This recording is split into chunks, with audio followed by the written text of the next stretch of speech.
Балыкчы шаарында жаңы доорду чагылдырган 8000 орундуу мечиттин курулушу башталат. Мечит салуу демилгесин жергиликтүү жаштар бирикмелери сунуштап, заманбап мечит Абдулла Шейхтин атынан салынат. Курулуш качан башталат? Учурда долбоордун бардык пландоо жана документ иштеринин соңку этабы жүрүп жатат. Мечиттин салуу марафону жана мезгил кутучасын орнотуу аземи ушул жылдын 14-мартына саат 15:00 белгиленди. Мечиттин өзгөчөлүктөрү жана инфраструктурасы. Бул мечит архитектуралык көркөмдүүлүгү жана ыңгайлуу шарттары менен айырмаланып, Балыкчы шаарындагы диний жана маданий жайлардын эң ириси болот.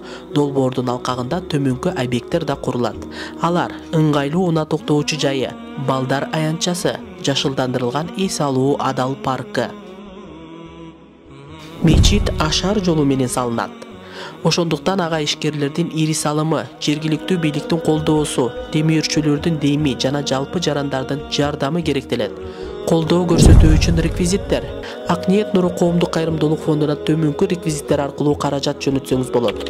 Кардардын аты Акниет Нуру коомдук кайрымдуулук фонду. Эсеп номери 103 092 00 00 47 33 90. Мында сырткары Акниет Нуру коомдук кайрымдуулук фондунун QR коду аркылуу Кыргызстанда каалаган банктык тиркемеден же капчыктан төлөм жүргүзө аласыз. Мечиттин атын алып жүрүүчү Абдулла Шейх ким болгон? Ал 1954 жылы 12 апрелде Талас областына карашты Киров айылында жарык дүйнөгө келген. Түпкү теги Ысык Көл областынын Тоң районундагы Комсомол айылы. Ал биринчи ажылыкка 1994 жылы апрель айында барган.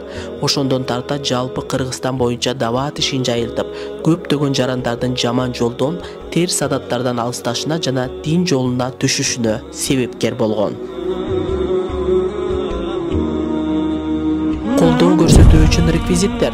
Акниет Нуру коомдук кайрымдуулук фондуна төмөнкү реквизиттер аркылуу каражат жөнөтсөңүз болот. Кардардын аты Акниет Нуру коомдук кайрымдуулук фонду. Эсеп номери 103 092 00 00 47 33 90. Мында сырткары Акниет Нуру коомдук кайрымдуулук фондунун QR коду аркылуу Кыргызстанда каалаган банктык тиркемеден же капчыктан төлөм жүргүзө аласыз.